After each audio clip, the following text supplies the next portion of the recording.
Hey, this is Mort here. Since it's snowing in Chicago, a lot of snow, I like driving in the snow. I grew up in Buffalo, New York. I've been through some of the worst snowstorms you can imagine. 6 feet of snow in 10 hours was there. But and that stuff you can't get through. But the roads, when there's like a foot of snow and your city can actually take care of the snow, the roads are dangerous, but you can get by, and there's some tricks to it. The number one trick of all is to slow down. If you get under the fastest you should probably go is 30 miles per hour. That's probably the fastest you should go unless the roads are good and clear. And you can tell if the roads are white, 30. If they're brownish, a little faster. If they've gotten to the point where they're black again, then you can speed up a little bit more. But you still have to be aware there's always rogue ice patches. Another trick is you got to be really careful about stopping on inclines and declines. It's going to be tougher to regain your traction to move again whenever you stop, especially if the surface is any amount of slick or icy conditions. So you just have to keep that in mind, that if you don't have to stop on an incline or decline, like for example, just a minute ago, I ran through a do not turn on red because I'm not stopping on an incline. Next thing, rule of thumb. Sometimes you need to run a red light or a stop sign because you ideally want to maintain a constant velocity, and last minute stops are going to get you in trouble. When you do some last minute stop, you're going to get in trouble. If you can safely run the red light I mean you're literally on top of it and it turns, just do it. Don't do a last minute stop that's going to put you at risk. The traffic control rules are less important than your safety. Sometimes you have to break them for your safety.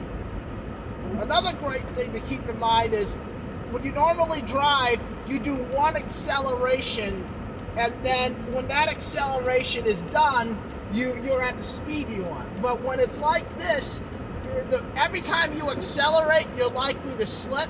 So sometimes if you notice yourself not moving, end your acceleration in a small burst, accelerate again in a small burst, and keep using small bursts. Like this. You can hear my engine like that. And that makes it less and less likely you will lose traction because as you continue the acceleration, that continues to push and that could drive you out of control. Another great tip. If you see that the road is completely white, follow the tracks of the car in front of you. If there's tracks of a car in front of you, that's where you should be at. I was in an epic snowstorm driving back from Wisconsin to Chicago about 2-3 years ago with roads completely whited out, and I managed to make that entire trip back after a car accident because I followed the simple rule. I kept following tracks of other cars. I didn't speed too quickly. And there's a few other things as well, maybe some lucky spots, and another thing is the size of the snowdrift.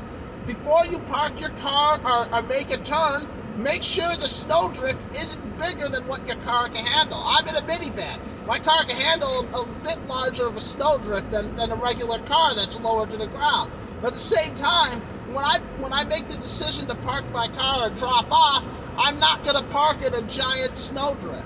And when I do park, this is a great suggestion too.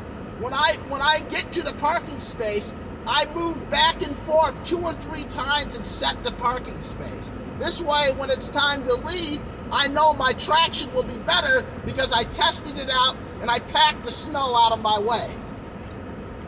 Those are just my main tips, but the key one, of course, is to slow down. Just to make sure that sometimes 25 miles per hour might be the best you can do, and it's safer. The second you start getting above 30 miles per hour is when you're going to be at most risk. Anyways, that's just my take. That's just a few things I've learned over the years driving in the snow. It's not that bad. I actually find it fun, but you do got to be careful and just make sure that you're very disciplined. Don't be on the cell phone. Don't get distracted. When you get into an action, and when you start swerving, you got to kind of let go with the swerve and pull out of it the other way, and let the car correct itself with very minimal input. the whole point is to avoid them. When they happen, they're real easy to get out of. When you're going fast, it's hard to get out of. But when you lose control and you're going slow, the car often will correct itself because of weight and lack of momentum. All you have to do is just ease off any acceleration, and then when you sense the car is straightened out, to resume your direction of motion. So that's everything I can go over in this short little video about driving in snow. Stay safe out there, and remember, above anything else, if you don't want to take the risk or you feel it's too risky, if you ever feel it's too risky, don't do it. That's the last one. Have a good one. Thanks. Bye.